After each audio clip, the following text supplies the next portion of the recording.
ओम मुनित्रयं नमस्कृत्य सूक्तिः परिभाव्य च वैयाकरणसिद्धान्तकौमुदीयं विरच्यते। नमः सर्वेभ्यः श्रोतृभ्यः। अस्माभिः गतपाठे यद्यत् पठितं तद् एकवारं स्मरामः। वयं वैयाकरणसिद्धान्तकौमुदी इत्याख्यस्य ग्रन्थस्य तत्र स्वरप्रकरणं पठन्तः स्मः। स्वरप्रकरणेऽपि अत्र फिटसूत्राणि अस्माभिः पठ्यमानानि वर्तन्ते। तत्र फिटसूत्रप्रकरणस्यास्य अस्माकं क्रमे चतुर्थः पाठः गतपाठः प्रवृत्तः। गते पाठे कानिचन सूत्राणि द्वितीयस्य पादस्य, कानिचन च तृतीयस्य पादस्य अस्माभिः पठितानि। तत्रापि विगतपाठे आरब्धस्य तत्र सर्वादौ लघावन्ते द्वयोश्च भवशो गुरुः इत्यस्य सूत्रस्य उदाहरणानि पठितानि। अस्य सूत्रस्य अर्थचर्चा तु अस्माभिः गते पाठे एव तत्र कृता आसीत्। तत्र कल्याणः कोलाहलः इति रूपद्वयम् अस्माभिः साधितं। ततः अग्रिमं सूत्रं पठितं स्त्रीविषयवर्णाक्षुपूर्वाणाम् इति। तत्र स्त्रीविषयकं प्रातिपदिकं भवेत्, वर्णवाचकं भवेत्।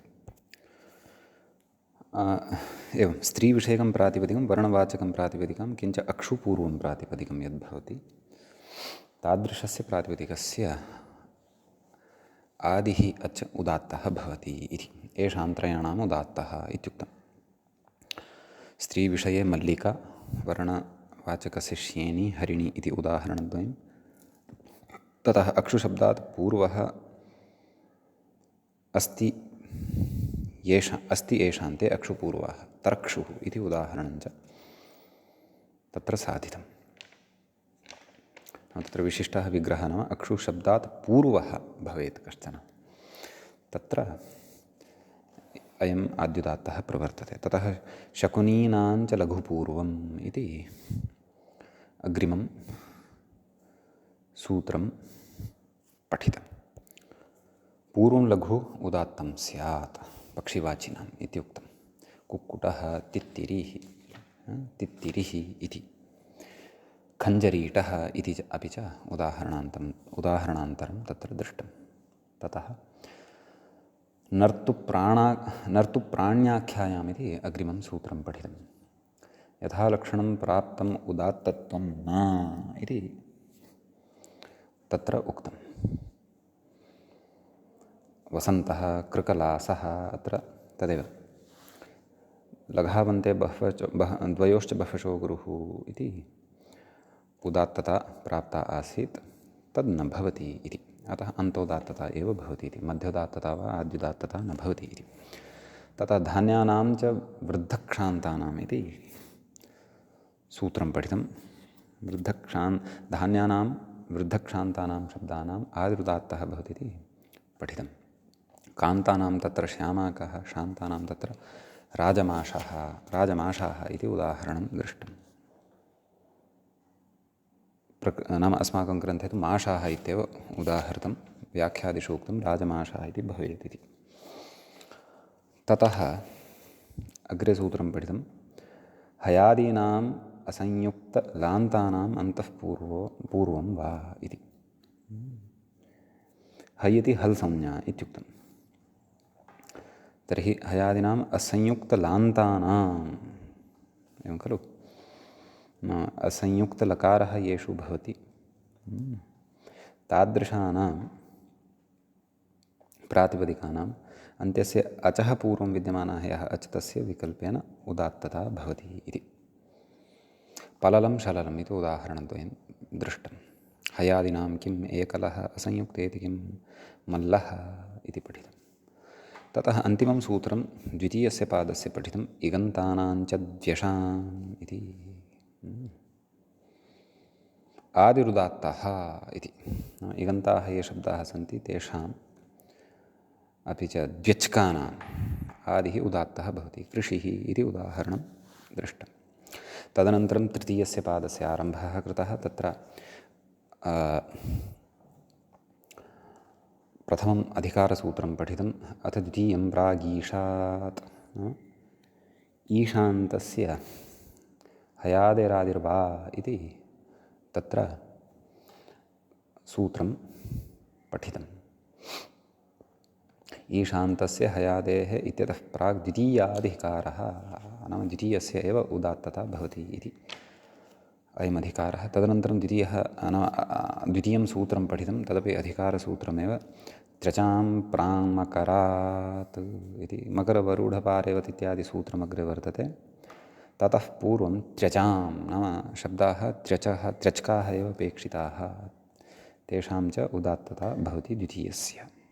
तदनन्तरं सूत्रं पठितं स्वाङ्गानामकुर्वादीनाम् इति।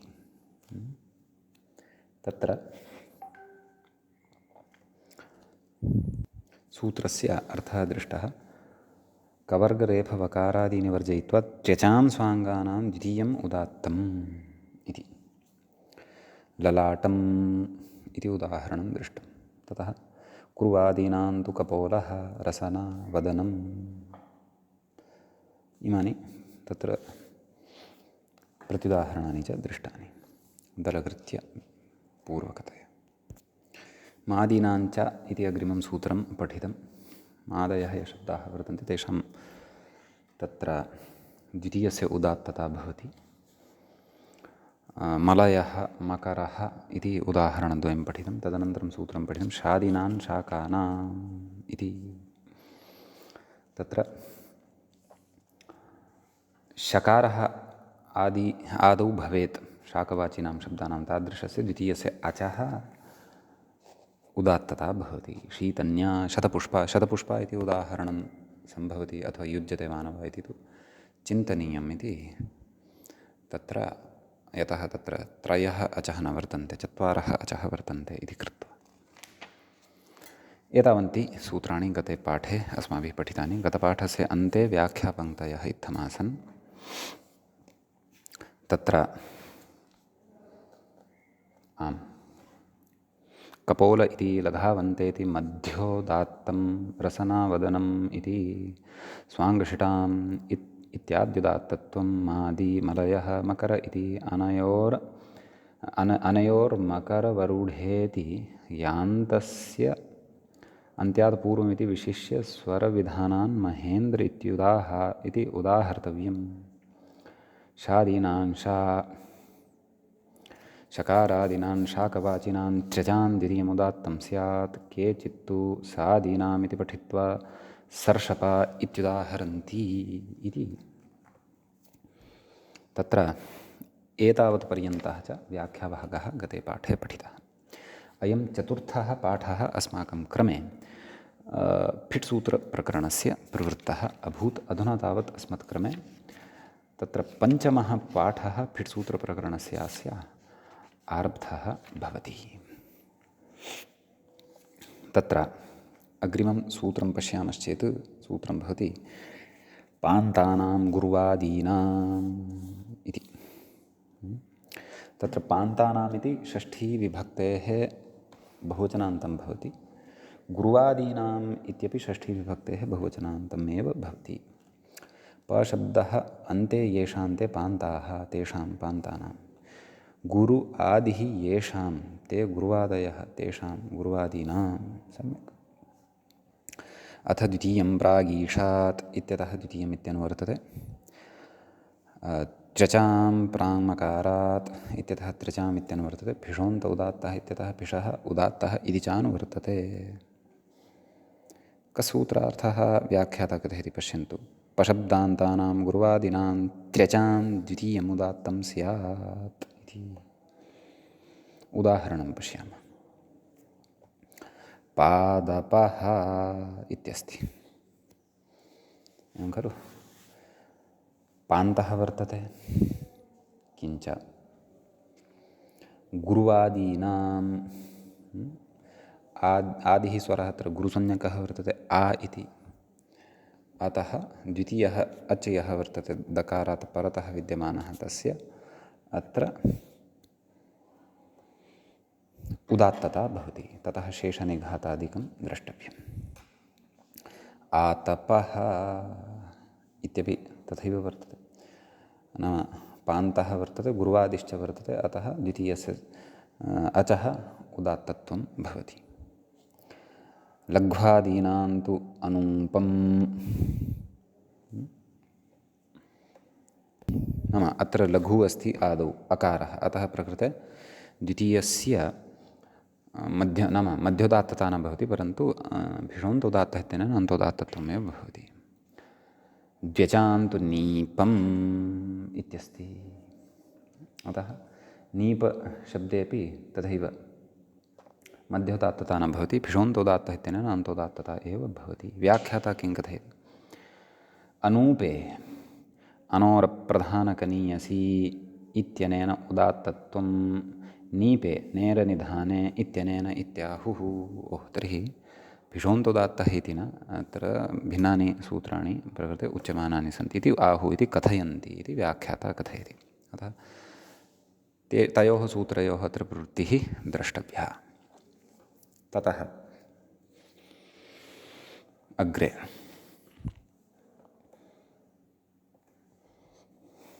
अग्रिमसूत्रं प्रति व्याख्याता इङ्गितं करोति। युता, मूलं पश्यामश्चेत् युतान्यण्यन्तानाम् इति भवति सूत्रं। तत्र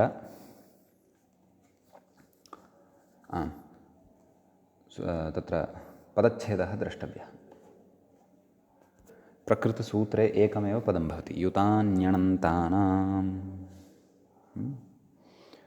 कथं विग्रहः? युतश्च अनिश्च अणिश्च युतान्यणयः इतरेतरयोगद्वन्द्वः भवति। युतान्यणयः येषान्ते युतान्यण्यन्ताः तेषां युतान्यण्यन्तानाम् इति बहुव्रीहिः प्रकृते भवति। अथ द्वितीयं प्रागीषात् इत्यतः द्वितीयम् इत्यनुवर्तते। त्रिचां प्राङ्मकारात् इत्यतः त्रिचाम् इत्यनुवर्तते। भिषोन्तोदात्तः इत्यतः भिषः उदात्तः इति च अनुवर्तते। व्याख्याता सूत्रार्थं कथयति। युत अनि अणि एतदन्तानां त्र्यचां द्वितीयम् उदात्तं स्यात् इति इत्यस्ति।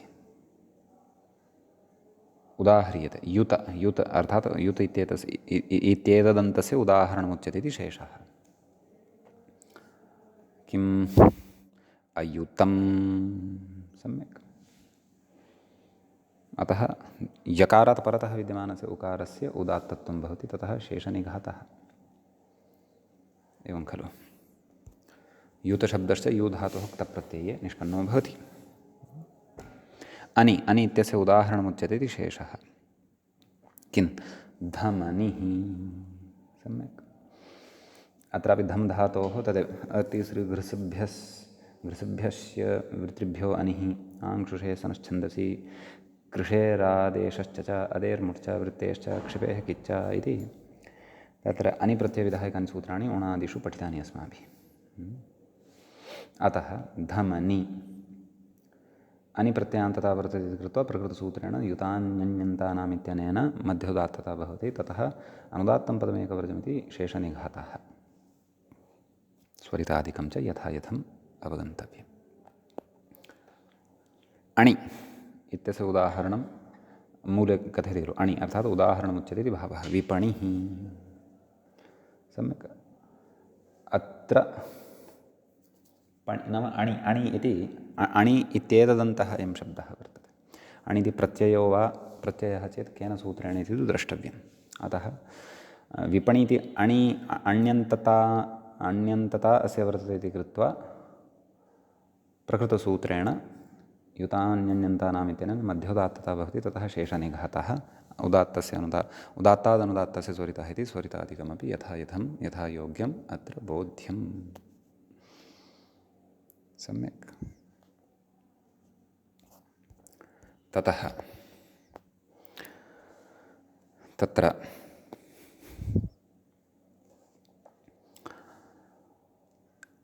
अग्रिमसूत्रम् अधुना पठनीयं वर्तते। अपि च त्र्यचां प्राङ्मकरात् इति अधिकारः तु सम्पन्नः। अथ द्वितीयं प्रागीषात् इति तु अधिकारः अग्रे प्रवर्त्स्यति एव 17 सूत्रं यावत्। नाम अस्य तृतीयस्य पादस्य 17 यावत्। अस्तु, सूत्रं पठामः। अग्रिमं सूत्रम् अयं तु अस्य विषये न व्याख्याता तु त्यक्तवान् एव अस्ति। अस्तु, पश्यामः। सूत्रं भवति मकरवरूढपारेवत वितस्तेक्ष्वार्जिद्राक्षा कलोमा काष्ठा पेष्ठा काशीनामादिर्वा इति भवति। सम्यक्। अत्र पदच्छेदः द्रष्टव्यः। मकरवरूढपारेवत वितस्तेक्ष्वार्जिद्राक्षा कलोमा काष्ठा पेष्ठा काशीनाम् इति षष्ठीविभक्तेः बहुवचनान्तं वर्तते। आदिः इति प्रथमाविभक्तेः एकवचनान्तं वर्तते। वा इति अव्ययपदं वर्तते। सम्यक्। तत्र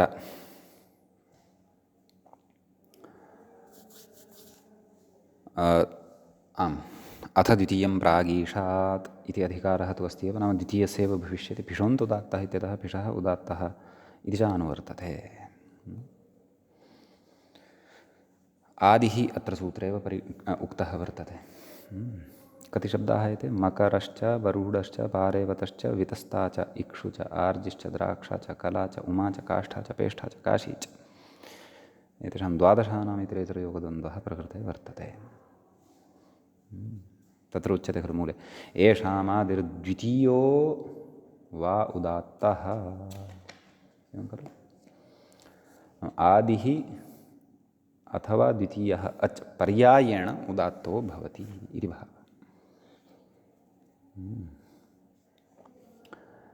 तत्र उदाहरणानि इमानि एव भवन्ति। मकरः वरूढः इति वा, तर्हि तदेव प्रकृतसूत्रेण द्वितीयः यः अस्ति मकारात् परतः आदिः यः अस्ति मकारः तस्मात् परतः यः अकारः तस्य उदात्तत्वं भवति। ततः शेषनिघातः। पक्षे अपरस्य नाम द्वितीयस्य ककार क इत्यत्र यः अकारः वर्तते तस्य शेषनिघातादिकं भवति। एवमेव अन्येषु सर्वेष्वपि शब्देषु तदेव पर्यायेण आदेः अथवा द्वितीयस्य नाम एकस्मिन् समये आदेः अपरस्मिन् समये द्वितीयस्य तत्र उदात्तता भवति इति भावः। समीचीनम्। इति नाम तद् शब्दाः पठिताः नाम 12 शब्दाः पठिताः नाम उदाहरणानि अपि पठितानि इत्येव। अग्रिमं सूत्रं पश्यामः। ततः पूर्वं व्याख्याता किमपि कथयति। मकरः वरूढः इत्यादि व्याख्याता कथयति। इत्यादि इति आदिशब्देन पारावत वितस्ता इक्षु आर्जि द्राक्षा कला उमा काष्ठा पेष्टा काशीनाम् इति वक्तव्ये नुडभावः आर्षः। एवं खलु इत्यादि। परन्तु नुडभावः आर्षः नाम काशीनां पेष्टा इति गृहीतः खलु। काशीनां किं सूत्रं कथमस्ति? काशीनाम् आदिर्वा इत्युक्तमेव खलु। सूत्रेपि उक्तं खलु काशीनाम् आदिर्वा। काशी इत्येव शब्दः अस्ति खलु। व्याख्याता किं कथयन् अस्ति पश्यन्तु। काशीनानाम् इति वक्तव्ये नुडभावः हर्षः नाम सूत्रे काशीना नाम काशीना इति शब्दः अस्ति। तादृशः कोऽपि शब्दः अस्ति वा? एकवारं कोशः द्रष्टव्यः। काशी इति ईकारान्तः स्वीकृतश्चेत् तर्हि तु क्लेशः एव नास्ति खलु। अतः काशीन इति शब्दः तु द्रष्टव्यः। प्रायः केन आधारेण प्रकृते इदमत्र उच्यमानं वर्तते व्याख्यात्रा इति द्रष्टव्यं। यतः मूले उदाहरणमपि नास्ति। पाठः तु सर्वत्र काशीनाम् इत्येव उच्यमानं वर्तते। काशीनानां नाम काशीन इति शब्दः अस्ति। ततः नुट्ना अत्र कृतः इति यत्तु व्याख्यात्रा उक्तं तत्तु द्रष्टव्यं चिन्तनीयं भवतु। नाम अग्रिमं सूत्रं पठामः। छन्दसि च इति भवति। तत्र छन्दसि इति सप्तमी विभक्तेः एकवचनान्तं भवति। च इति अव्ययपदं भवति। सम्यक्। तत्र गतसूत्रात् आदिः इति अनुवर्तते। अपि च त्रिचां प्राङ् मकरात् इत्यतः क्षन्तव्य अथ द्वितीयं प्राग् ईशात् इत्यतः द्वितीयम् इत्यनुवर्तते। फिषोऽन्त उदात्तः इत्यतः फिषः उदात्तः इति च अनुवर्तते। गतसूत्रात् वा इत्यपि अनुवर्तते। तत्र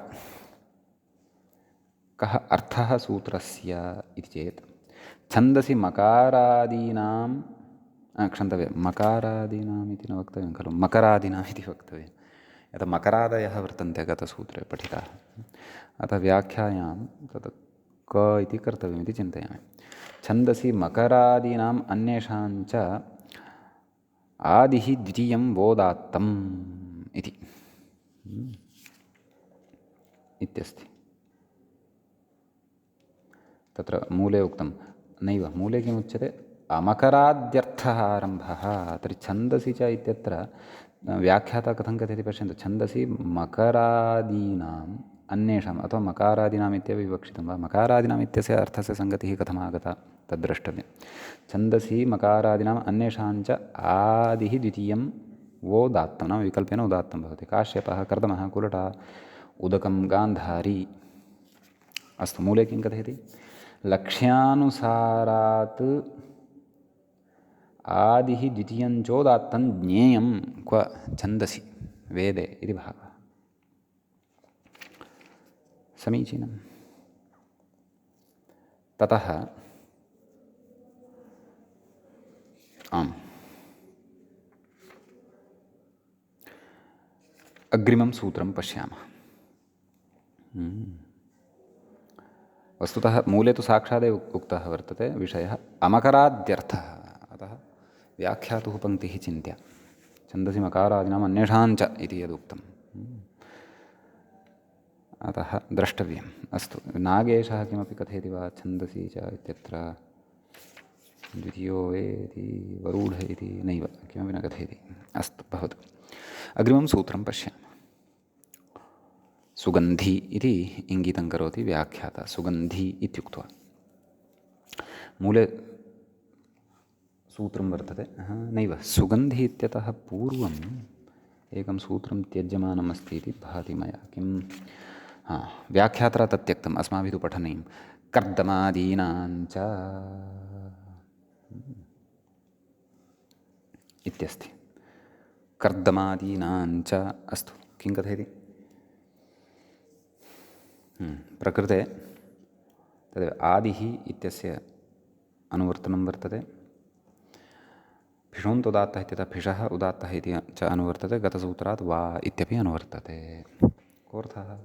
कर्दमादिगणे पठितेभ्यः शब्देभ्यः पठिताः ये सन्ति शब्दाः, तेषाम् आदिः अथवा द्वितीयः अच् पर्यायेण उदात्तः भवति इति भावः। मूले उदाहरणं किमपि उक्तं? किमपि न उक्तं।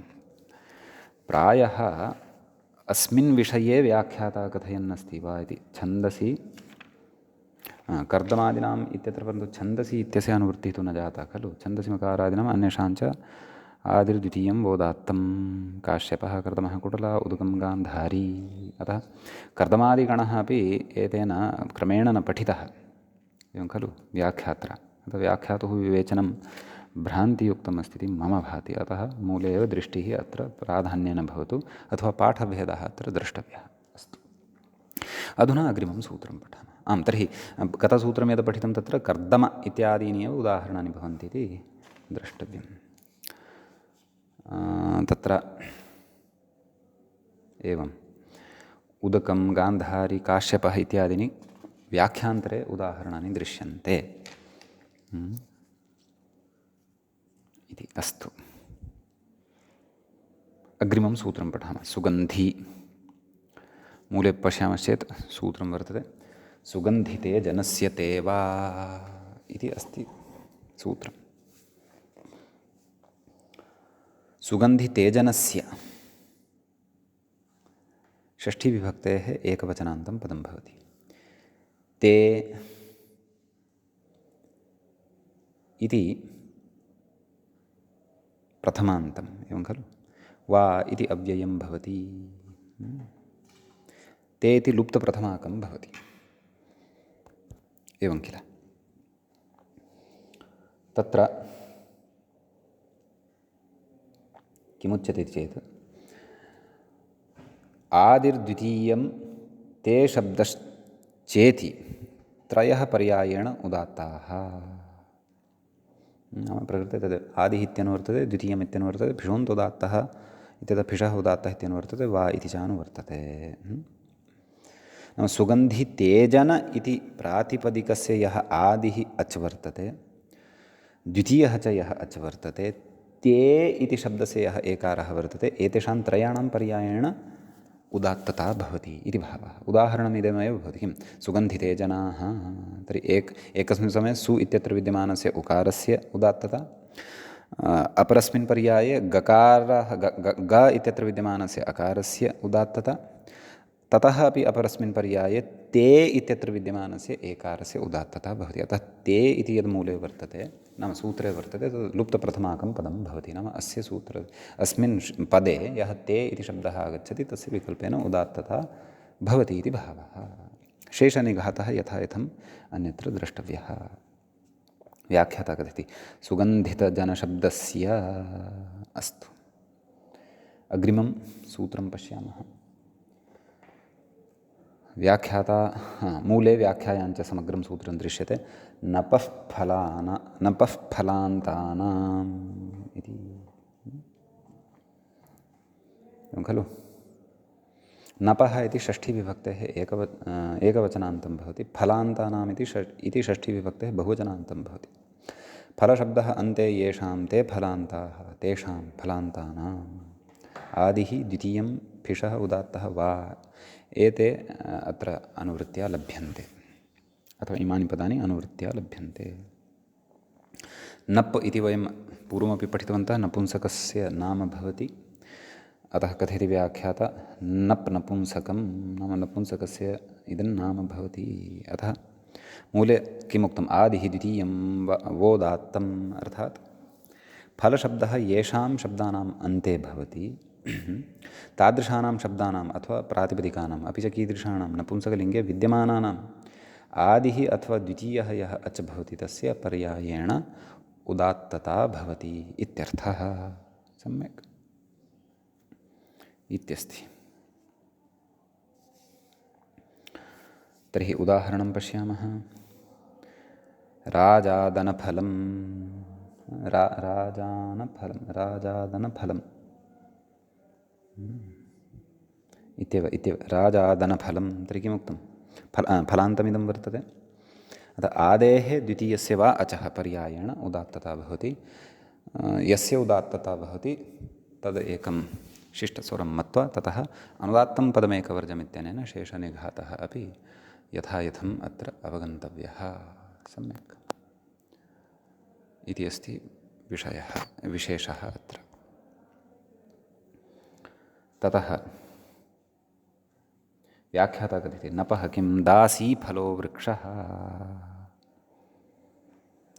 अत्र वृक्षस्य विशेषणं वर्तते, अतः नपुंसकलिङ्गे इदं नास्ति, इदं पुल्लिङ्गे, अयं शब्दः पुल्लिङ्गे वर्तते इति भावः।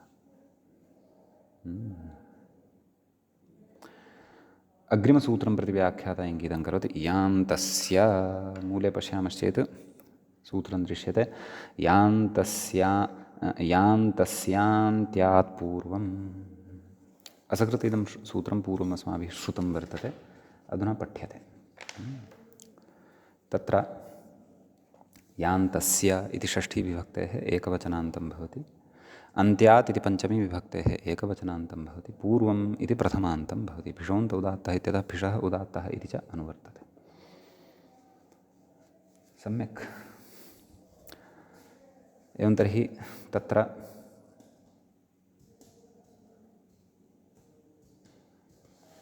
य अन्ते भवति यस्य प्रातिपदिकस्य,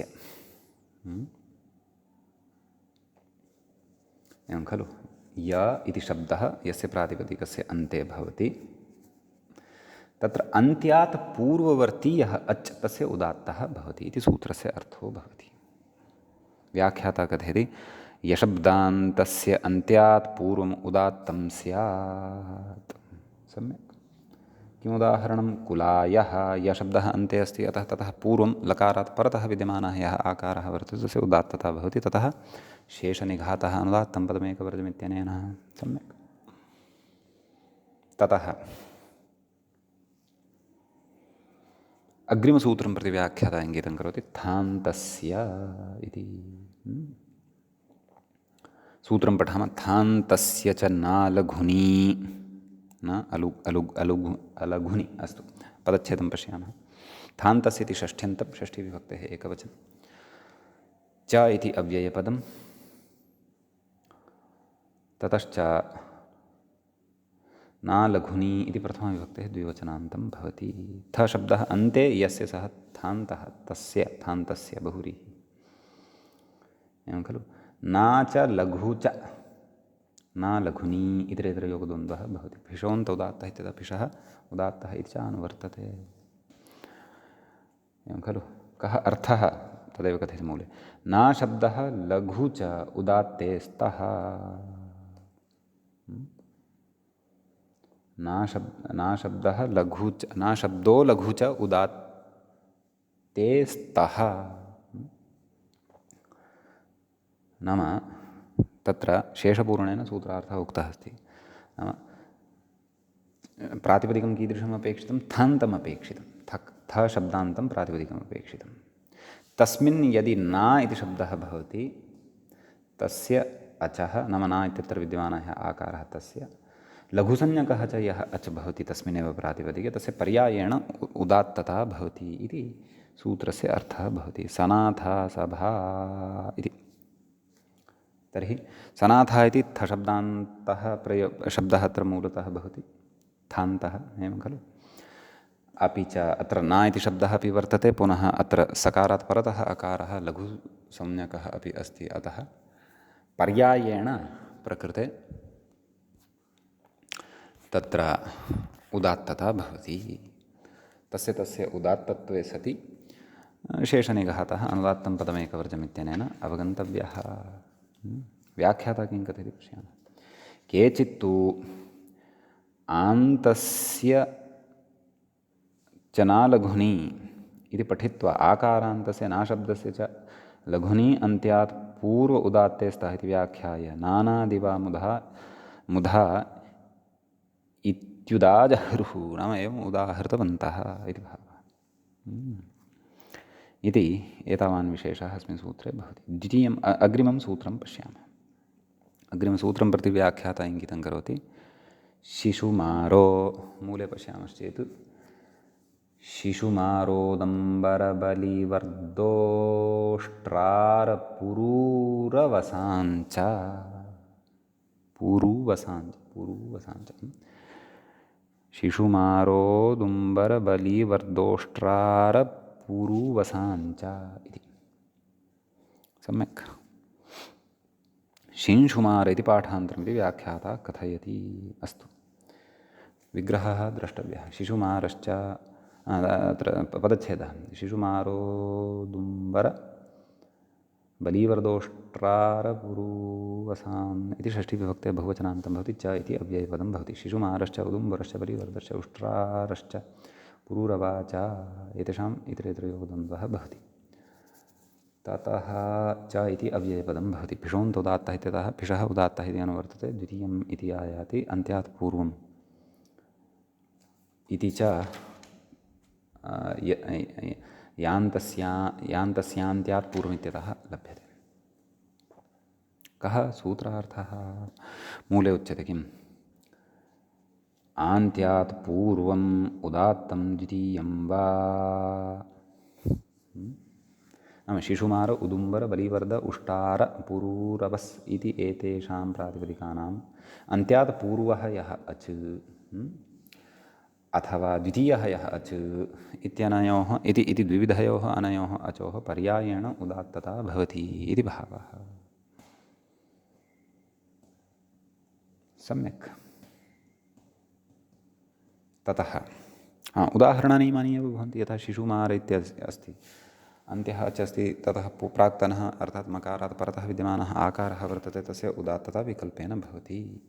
आद्यस्य च एवं खलु, न द्वितीयस्य च विकल्पेन उदात्तता भवति। अतः तस्य उदात्तत्वस्य पक्षे अनुदात्तं पदमेकवर्तमिति शेषनिघातः अथवा यदि सम्भवति तर्हि उदात्तादनुदात्तस्य स्वरितः इति च विधिः तत्र द्रष्टव्यः। सम्यक्। व्याख्याता कथयति उष्ट्रार इति शब्दः शिशुमारो इत्यत्रैव आगतः खलु। कथयति उष्टार इति पाठान्तरम्। अस्तु, अग्रिमं सूत्रं प्रति व्याख्याता इङ्गितं करोति। साङ्काश्य सूत्रं पश्यामः। साङ्काश्यकाम्पिल्यनासिक्यदार्वाघाटानाम् इत्यस्ति सूत्रम्। षष्ठ्यन्तम् एकमेव पदं भवति, षष्ठीविभक्तेः बहुवचनान्तमिदं। सम्यक्। साङ्काश्यश्च काम्पिल्यश्च नासिक्यश्च दार्वाघाटश्च एतेषाम् इतरेतरयोगद्वन्द्वः। अस्तु, आदिः इत्यनुवर्तते, भिषोन्तोदात्तः इत्यतः भिषः उदात्तः इति च अनुवर्तते, वा इत्यस्य च अनुवर्तनं भवति मकर इत्यादि सूत्रात्। एवं खलु, तदेव किल मकरवरूढ इति। अस्तु, तर्हि कोऽर्थः? तदेव द्वितीयम् उदात्तं वा, नाम साङ्काश्य काम्पिल्य नासिक्य दार्वाघाट एतेषां प्रातिपदिकानां द्वितीयः यः अच्, आदिः यः अच्, द्वितीयः च यः अच्, तस्य विकल्पेन उदात्तता भवति इति भावः। परन्तु मूले किमुक्तं? द्वितीयम् उदात्तं वा, तावदेव। व्याख्याता कथयति साङ्काश्य काम्पिल्यशब्दौ उञ्छणकठजिलसेनिर्ढञ इति सूत्रं पठितं खलु। इति ण्यांतौ दार्वाघाटशब्दः दारावाहनोणन्तस्य चटसंज्ञायाम् इत्यणप्रत्ययान्तः शब्दपरिचयः कृतः, तावदेव। अत्रत्यं कार्यं तु विकल्पेन तस्य निर्दिष्टस्य अचः विकल्पेन उदात्तविधानं, तावदेव। ततः शेषनिघातः अपि च अनुदात्तत्वम् एषु शब्देषु। सम्यक्। अग्रिमसूत्रं प्रति व्याख्याता इङ्गितं करोति। ईशान्तस्य, मूले पश्यामश्चेत् ईशान्तस्य हयादेरादिर्वा, ईशान्तस्य हयादेरादिर्वा, वा इत्यत्र रेफः लुप्तः वर्तते, स्थापनीयः। अस्तु, भवतां पुस्तके यदि सम्यक् तर्हि चिन्ता नास्ति। ईशान्तस्य इति षष्ठीविभक्तेः एकवचनान्तं भवति। हयादेः इति अपि षष्ठीविभक्तेः एकवचनान्तं भवति। आदिः इति प्रथमान्तं, वा इति अव्ययं भवति। भिषोन्तोदात्तः इत्यतः भिष् उदात्तः इति अनुवर्तते। ईशा अन्ते यस्य सः ईशान्तः, तस्य ईशान्तस्य हय, आदिः यस्य सः हयादिः, तस्य हयादेः। एवं खलु इति विग्रहः ज्ञेयः। हय इति अस्मिन् व्याकरणे हल्त्वेन ज्ञेयः। सूत्रार्थः नोक्तः, व्याख्याता कथयन् अस्ति। ईशान्तस्य हलादेः आदिः उदात्तः वा स्यात्। हलीशा लाङ्गलीशा, एवं खलु। यस्मिन् प्रातिपदिके आदिः हल् भवेत्, अन्ते च ईशा भवेत्, तादृशस्य आदेः अचः विकल्पेन उदात्तता भवति इति भावः। हलीशा लाङ्गलीशा इति एतदुदाहरणद्वयमत्र सिद्धं। नाम अस्मिन् उदाहरणे प्रकृते आद्यस्य अचः विकल्पेन उदात्तता भवति। अतः पर्यायेण पक्षे तर्हि अन्तोदात्तता एव स्यात् खलु। पर्यायेण इति उच्यमानं वर्तते। अतः उदात्तत्वपक्षे तत्र शेषनिघातः अपि द्रष्टव्यः। सम्यक्। व्याख्याता किमपि कथयति वा न किमपि कथयति। उशीर इति इङ्गितं करोति अग्रिमसूत्रं प्रति। मम पुस्तके उषार इति जातमस्ति, व्याख्याने उशीर इति कर्तव्यं, टङ्कणदोषः। सूत्रं पठामः। उशीरदाशेर कपालपलालशैवालश्यामाकशारीरशरावहृदय हिरण्यारण्यापत्यदेवराणाम् एकमेव पदं भवति, षष्ठीविभक्तेः बहुवचनान्तं भवति। उषीरादिषु एषु शब्देषु कति सन्ति? उषीरदाशेरकपालपलालशैवालश्यामाकशरीरशरावहृदय हिरण्य अरण्य अपत्यदेवर 13 सन्ति इति चिन्तयामि। एतेषां प्रातिपदिकानां यः आदिः अच् वर्तते तस्य विकल्पेन उदात्तता भवति। भिषोन्त उदात्तः इत्यतः उदात्तः इत्यनुवर्तते, आदिः इत्यस्यापि अनुवर्तनं प्रकृते भवति। सम्यक्। अतः येषामादिरुदात्तः स्यात् इत्युक्तम्। अन्तिमं सूत्रं नास्ति, इदम् उपान्तिमम् अस्ति। अस्तु, व्याख्याता किं कथयति पश्यामः। अत्र श्यामाकग्रहणं चिन्त्यं धान्यानाञ्च वृद्धक्षान्तानाम् इत्यनेनैव सिद्धत्वात्। अस्तु, इदमेव ज्ञापयितुं मूले धान्यानाम् इत्यत्र श्यामाक इत्युदाहृतं। देवरग्रहणमपि चिन्त्यं लघावन्त इत्यनेनैव सिद्धत्वात्। हृदयग्रहणं स्वाङ्गानाम् अकुर्वादीनाम् इति द्वितीयस्य अन्तोदात्तत्वं बाधितुम् अन्येषां लघावन्तेति प्राप्ते वचनम्। कस्य सूत्रस्य कस्य शब्दस्य प्रकृतिप्रयोजनमस्ति, कस्य न इति विवेचनं व्याख्याता कृतवान्। तृतीयस्य पादस्य अन्तिमं सूत्रं भवति, व्याख्याता इङ्गितं करोति महिष्य। मूले पश्यामश्चेत् महिष्यषाढयोर्जायेष्टकाख्या चेत्, एवं खलु इति अस्ति। तत्र पदच्छेदः द्रष्टव्यः। महिष्यषाढयोः षष्ठीविभक्तेः द्विवचनान्तं भवति। जायेष्टकाख्या इति प्रथमाविभक्तेः एकवचनान्तं भवति। चेत् इति अव्ययं भवति। महिषी च अषाढः च महिष्यषाढे, तयोः महिष्यषाढयोः इतरेतरयोगद्वन्द्वः भवति। जाया च इष्टका च जायेष्टके, तयोः आख्या जायेष्टकाख्या बहुव्रीहि समासः अत्र भवति।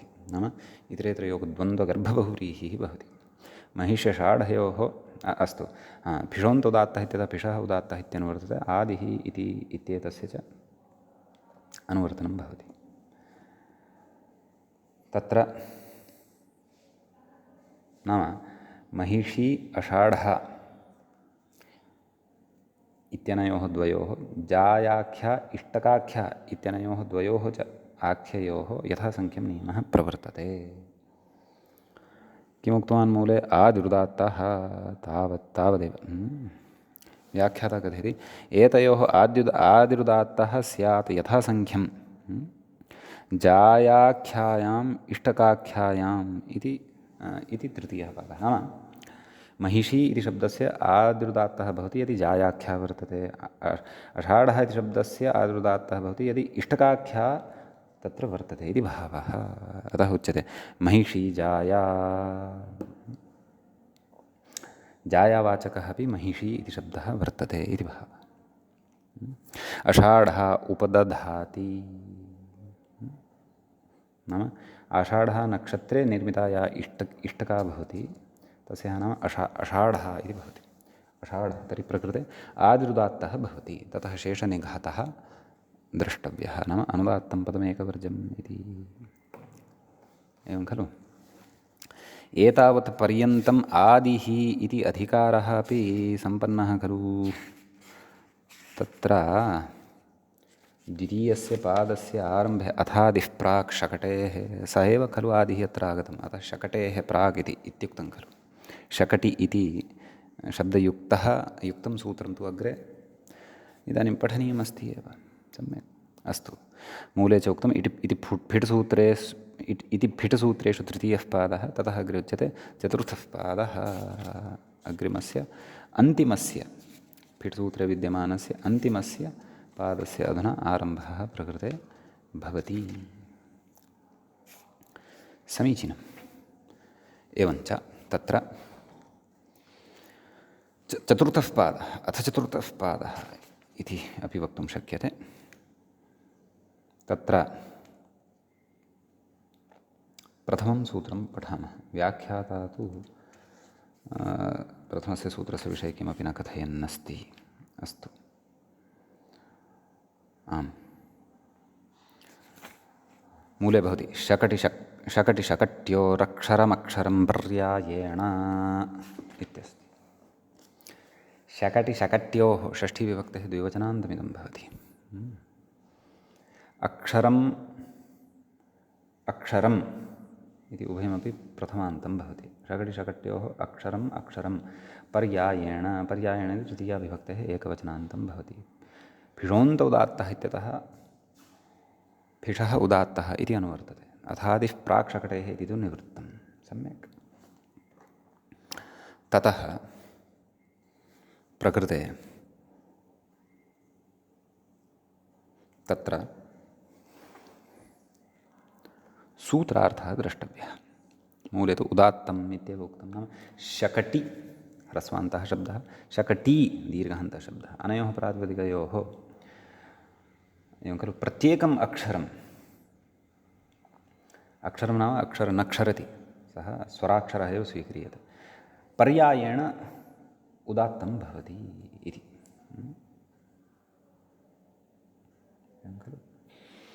तदेव। तर्हि एकस्मिन् समये शकारात् परतः अकारस्य उदात्तता भवति, अपरस्मिन् पर्याये ककारात् परतः विद्यमानस्य अकारस्य उदात्तता भवति, ततः अन्यस्मिन् पर्याये टकारात् परतः विद्यमानस्य इकारस्य उदात्तता भवति इति भावः।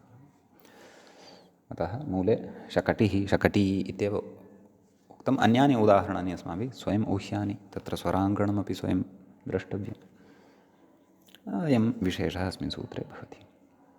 अग्रिमं सूत्रं भवति गोष्ठजस्य ब्राह्मणनामधेयस्य इत्यस्ति। फिषोन्त उदात्तः इत्यतः फिषः उदात्तः इत्यनुवर्तते। अक्षरम् अक्षरं पर्यायेण इत्येतेषां शब्दानाम् अनुवर्तनं शकटिशकट्योरक्षरमक्षरं पर्यायेण इत्यतः भवति। सम्यक्। कः सूत्रार्थः? तत्र मूले कथ्यते अक्षरमक्षरं पर्यायेण उदात्तं, नाम ब्राह्मणवाचकः गोष्ठजि यः शब्दः वर्तते, अथवा गोष्ठजि इति यत् प्रातिपदिकं वर्तते, तस्य प्रत्येकम् अच् पर्यायेण उदात्तः भवति इति भावः।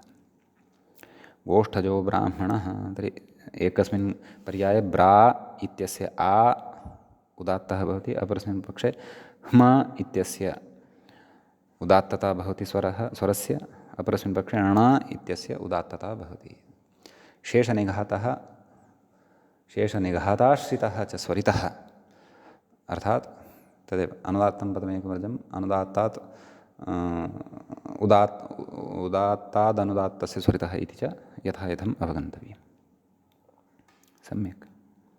अन्यत्र गोष्ठजः पशुः एवं खलु, यदि तथा नास्ति तर्हि गोष्ठजः पशुः तत्र तर्हि अन्तोदात्तता एव द्रष्टव्या, एवं खलु। अथवा तत्र विशेषतया विधानम् उच्यमानमस्ति खलु, कृदुत्तरपदप्रकृतिस्वरेण अन्तोदात्तः इत्युच्यते। अत्र व्याख्यात्रापि किमपि नोक्तमस्ति। कृदु नाम प्रकृते, गोष्ठज् इत्यत्र जनेर्डः इति डप् प्रत्ययः स्यात् खलु कृतसंज्ञकः, अतः कृदुत्तरपदप्रकृतिस्वरेण अन्तोदात्त नाम अन्तोदात्तता प्रकृते भवति। इदानीं कृदुत्तरपदप्रकृतिस्वरस्य कृते विशेषतया विधानम् अस्ति वा अथवा अग्रे वक्ष्यते तत्तु द्रष्टव्यम्। एतावता फिषोन्तोदात्तः इति तु अस्माकं सविधे अस्ति एव। सम्यक् भवतु नाम। शेखरकारः किमपि कथयति वा? गोष्ठजस्य न कथयति। अस्तु, पश्यामः। अग्रिमं सूत्रम् अधुना पश्यामः। अग्रे इतोपि प्रकरणम् आगमिष्यति खलु, प्रत्ययस्वरप्रकरणं, कदाचित् तत्र विषयः अयं स्फुटतां गच्छेत् इति भाति। अस्तु, अग्रिमं सूत्रं पठामः। अग्रे सूत्रं भवति, तत्र अग्रे त्रिचतुराणि सूत्राणि अथवा पञ्चषाणि व्याख्यात्र त्यक्तानि एव सन्ति, नाम तत्र विशेषः न दृष्टः स्यात् इति कृत्वा, परन्तु वयं तु क्रमशः पठामः। सूत्रं भवति पारावतस्योपोत्तमवर्जम् इति। सूत्रस्य पदच्छेदः आदौ द्रष्टव्यः। पारावतस्य इति षष्ठीविभक्तेः एकवचनान्तं भवति। उपोत्तमवर्जम् इति प्रथमान्तं भवति। सम्यक् भिषोन्तोदात्त इत्यतः भिषः उदात्तः इत्यनुवर्तते। शकटिशकट्योरक्षरमक्षरं पर्यायेण इत्यतः अक्षरमक्षरं पर्यायेण इति पदत्रयम् अनुवर्तते। सम्यक् कः अर्थः इति चेत् उपोत्तमम् अचं विहाय पारावत् इति यः शब्दः वर्तते तस्य सर्वेषामपि अचां पर्यायेण उदात्तता भवति। त्रयादीनाम् अन्त्यम् उत्तमं भवति, तत्समीपस्थं यद्भवति तद् उपोत्तमं भवति इति वयम् आरम्भात् पठन्तः स्मः। अणियोरनार्षयोर् ग्रूपोत्तमे होषङ्गोत्तरे इत्यतः आरभ्य पठन्तः स्मः। सम्यक् शेषं क्रमेण उदात्तं नाम उपोत्तमं विहाय, मूले उक्तवान् खलु, शेषं क्रमेण उदात्तं नाम मूलं विहाय अन्येषां सर्वेषामपि प्रकृते उदात्तता भवति इति भावः। सम्यक् इत्यस्ति। पारावतः त्रिवकारात् परतः अकारः अस्ति, तस्य उदात्तता न भवति, अन्येषां पर्यायेण उदात्तता भवति। शेषनिघातः यथा योग्यञ्च अत्र अवगन्तव्यः। समीचीनम् इत्यस्ति विशेषः। ततः अग्रिमं सूत्रं पठामः। सूत्रमादाय अपि व्याख्याता किमपि न कथयन्नस्ति। सूत्रं भवति एवं: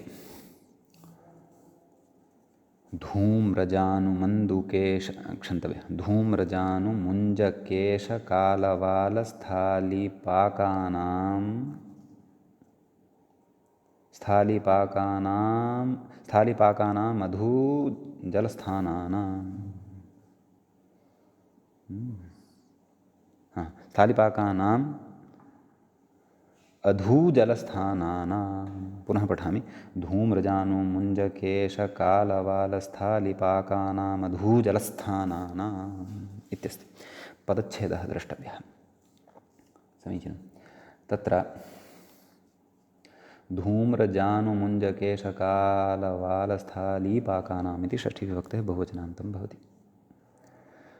अदूजलस्थानाम् इति अपि षष्ठीविभक्तेः बहुवचनान्तं भवति। कथं विग्रहः? धूम्रजानुश्च मुञ्जकेशश्च कालवालश्च स्थालीपाकश्च येषाम् इतरेतरयोगद्वन्द्वः। सम्यक्। ततः अधूजलस्थानां, तत्र धूश्च जश्च लश्च स्थश्च धूजलस्थाः न धूजलस्थाः अधूजलस्थाः तेषाम् अधूजलस्थानां नैतत्पुरुषसमासः। एवं खलु? इतरेतरयोगद्वन्द्वगर्भनैतत्पुरुषसमासः।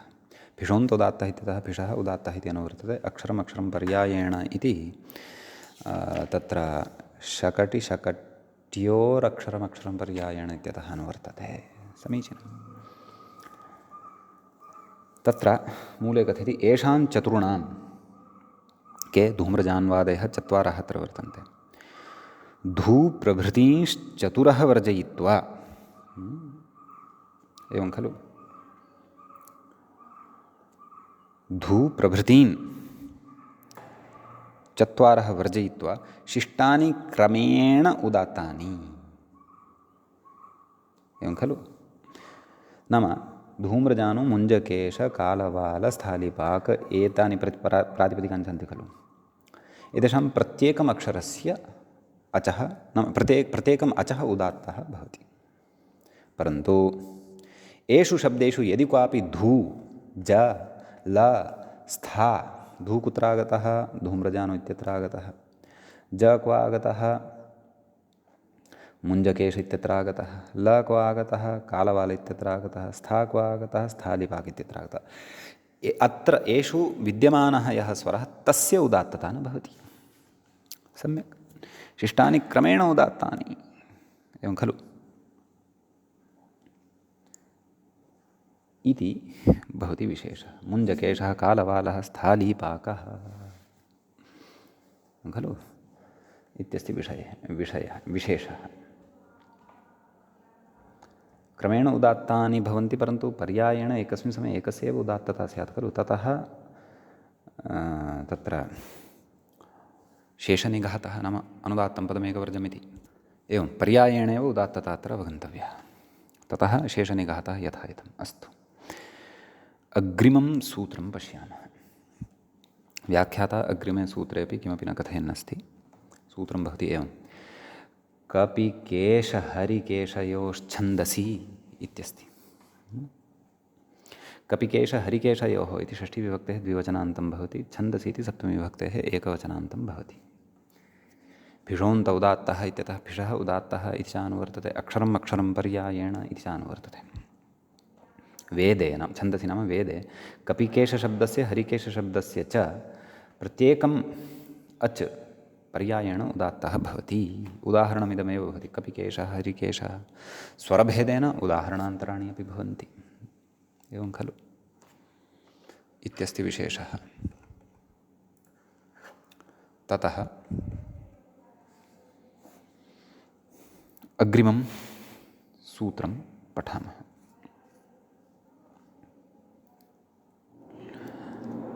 ञङ् स्वरौ स्वरितौ इत्यस्ति।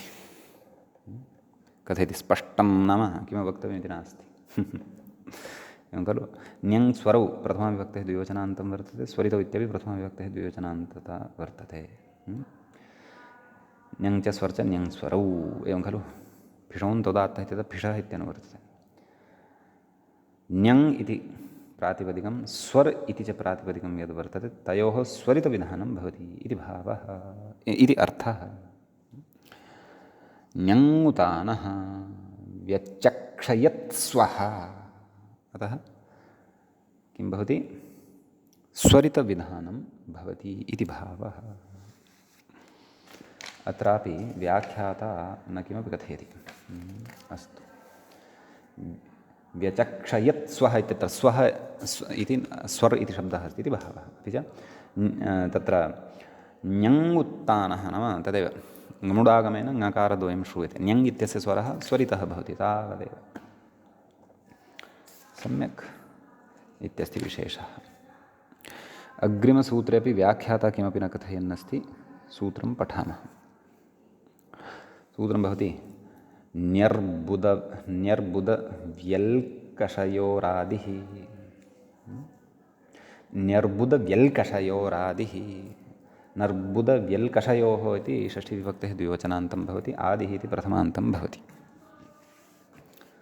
समीचीनं। कः अर्थः भिषोऽन्तोदात्तः इत्यतः भिषः इत्यनुवर्तते। नाम प्रातिपदिकस्य इति भावः। तर्हि न्यर्बुदव्यल्कष इति अनयोः प्रातिपदिकयोः आदिः अच् स्वरितः भवति। स्वरितस्यात् इत्युक्तम्। उदाहरणं तु इदमेव भवति। न्यर्बुद् इत्यत्र यकारात् परतः अकारस्य स्वरितत्वं भवति। अपि च व्यल्कष इत्यत्र यकारात् परतः अकारस्य स्वरितत्वं भवति इति भावः। सम्यक्। अग्रिमं सूत्रं पठामः। तिष्य शिक्य काश्मर्यधान्यकन्याराजन्यमनुष्याणामन्तः। सम्यक्। तर्हि तिष्य शिक्य काश्मर्यधान्यकन्याराजन्यमनुष्याणाम् इति षष्ठीविभक्तेः बहुवचनान्तं भवति। अन्तः इति प्रथमान्तं भवति। के शब्दाः सन्ति? तिल्य तिष्य क्षन्तव्य तिष्य इति नास्ति तिल्यशिक्य तिल्यशिक्य काश्मर्यधान्यकन्याराजन्यमनुष्य कति सन्ति?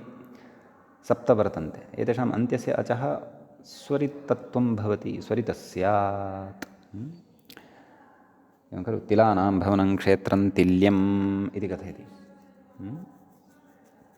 एवं खलु। नाम तिलशब्दात् यत् प्रत्ययः अस्मिन् अर्थे वर्तते अतः तिल्यम् इति सिद्ध्यति इति भावः। कथयति मूले तिलानां भवनं क्षेत्रं तिल्यं यतो नावः इति प्राप्ते। नाम तेन आद्युदात्तता प्राप्ता आसीत् परन्तु प्रकृतसूत्रेण अन्तोदात्तता भवति। एवमेव सर्वस्मिन्नपि शब्दे तथैव बोध्यं। तेन प्रकृते अन्तोदात्तता भवति। ततः शेषनिघातादिकं सर्वम् अत्र द्रष्टव्यं।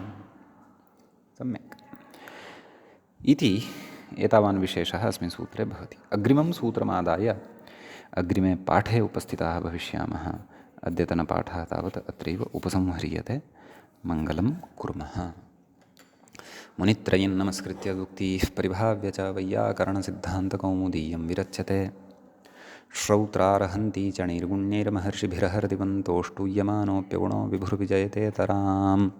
एवञ्च स्वरप्रकरणे फिट्सूत्रप्रकरणस्यास्य पञ्चमः अयं पाठः अस्माकं क्रमे सम्पन्नतां गतः।